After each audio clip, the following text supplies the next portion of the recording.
Welcome back to Law and Crime Network. And as I told you before the break, we have a fabulous guest here with us, a true hero. If you've been following the news, you've known that Jayme Closs was discovered yesterday after being missing for 2 months. Her parents had been killed. She had been missing, the 13-year-old girl. And yesterday, Jeanne Nutter found her while she was out walking her dog. We have Jeanne on the phone. Jeanne, can you hear me? I can, yes. Jeanne, it is truly my pleasure to speak with you. What a whirlwind of a 24 hours you've been dealing with. How are you feeling? I'm feeling okay. And, you know, the real hero is not me. It's Jayme, who was able to leave the house and find me on the road. And I just happened to be at the right place at the right time with my crazy dog, who's here right now. Let me ask you a little bit about that, though. Were you going on, I know you were walking your crazy dog. Were you going on your normal walk at the normal time? Not really. He just wanted to go. I mean, there is no real normal time because I don't live here. So we just got up to this area yesterday, and, you know, he was in the car for a long time, so he was antsy, so we went for a walk.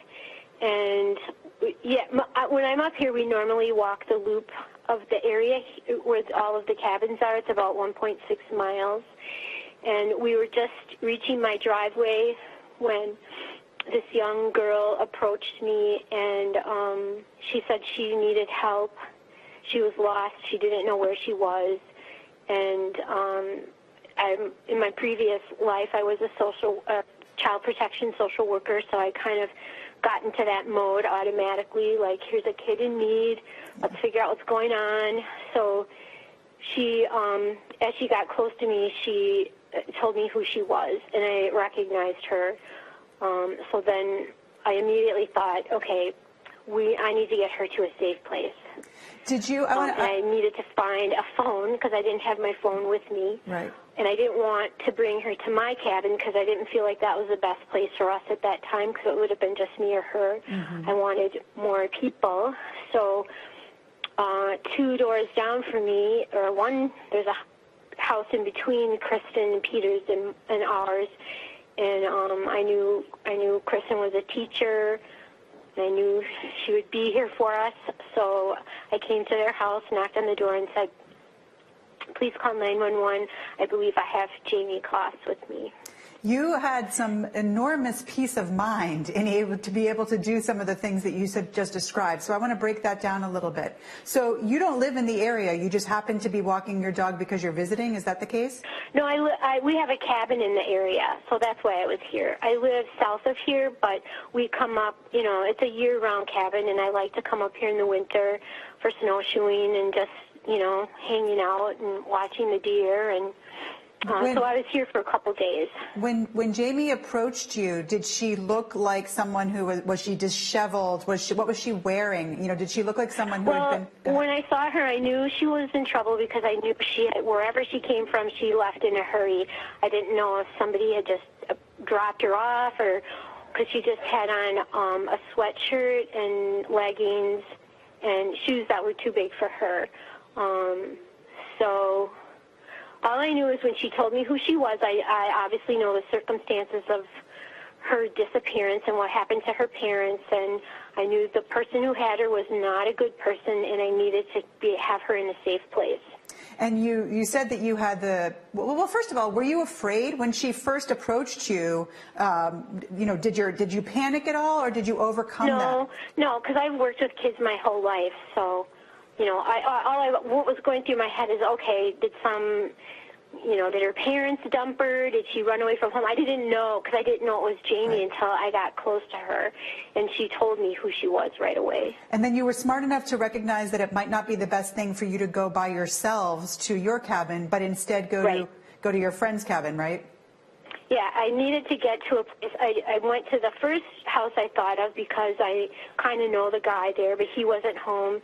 So then I said, okay, Kristen lives down the road from me. I know she's a teacher. I know she'll help us.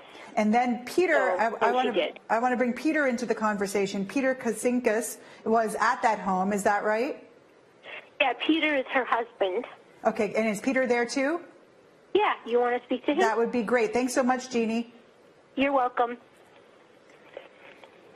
So Peter, so when they came to the house, you've now got your neighbor Jeanne Nutter and this young 13-year-old girl. What were your first thoughts? My first thoughts were I basically went into shock.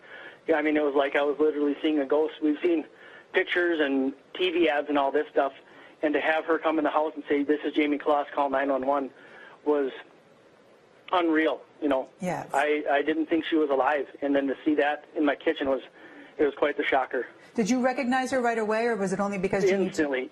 Yeah. Yeah, that shows the value of showing those pictures. Did she tell you anything about her? We know that the suspect, he's now been identified as Jake Patterson. Did she tell you anything? Did she tell you the name of the suspect? She did. Oh, and did she say whether or not she knew him? She said she did not know him before this happened. Right.